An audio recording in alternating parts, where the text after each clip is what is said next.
So first we soaked overnight. We soaked all the nuts, the seeds, the amaranth, the buckwheat. For the soaking agent we use, especially for the nuts, things like water kefir for the dried fruits, kombucha for the nuts, coconut kefir for things like buckwheat and tiger nuts.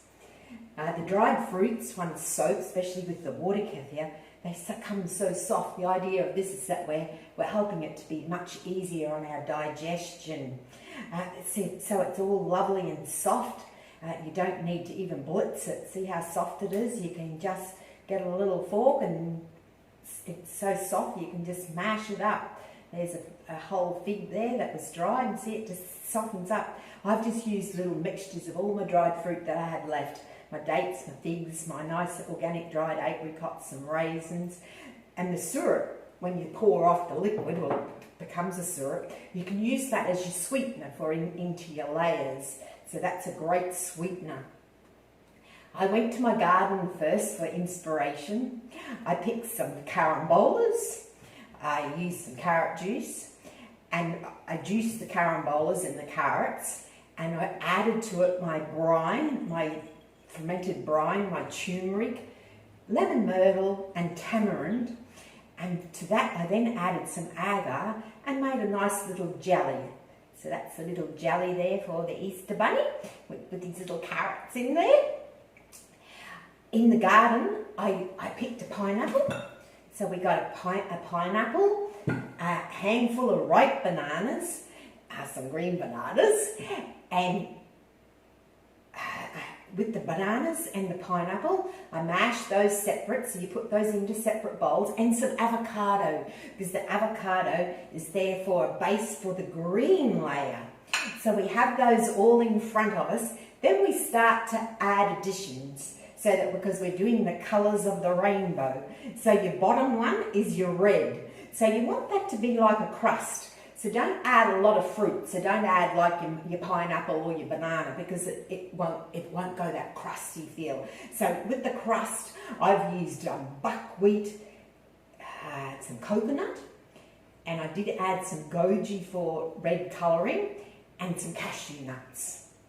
So that was all blended up, and that's then your layer. I did put a little bit of raspberry in there to give it a little bit more red colouring. So then we start with the colours of the rainbow, and we go up from orange, yellow, green, blue, indigo, and your beautiful lilac. So the colourings I use are things like big kvass. I dehydrate all my brines. I also use for the indigo, you can use berries, anything that will give the colour. I love to use my elderberry. I've got a tonic made with that as well. Davidson plum. So you'll have all little things there that you can use for your blue. I have the beautiful little pigeon pea flower growing, when you can make all colours with that. It's a little bit special, because you can add colours, like you can add lemon, you can add your lemonade, that's from my garden, you can add limes, and you'll then produce violets. So you have real fun with your the little pigeon pea colours, or butterfly pea, sorry, I'm saying pigeon pea, I look down there at the peas, the butterfly powder. So that's how you do, you just layer it all up so you have fun. The green bananas I make into a green banana flour. So with the green banana, these are from my bunch on the tree, I just skin them, dry, blitz, and you've got a beautiful flour, which is your prebiotic, which is your fuel for your probiotics. And you can use that in with when you're adding with your fruit, so it gives it a little bit of thickness, and you can also add your gel, that will give it thickness as well.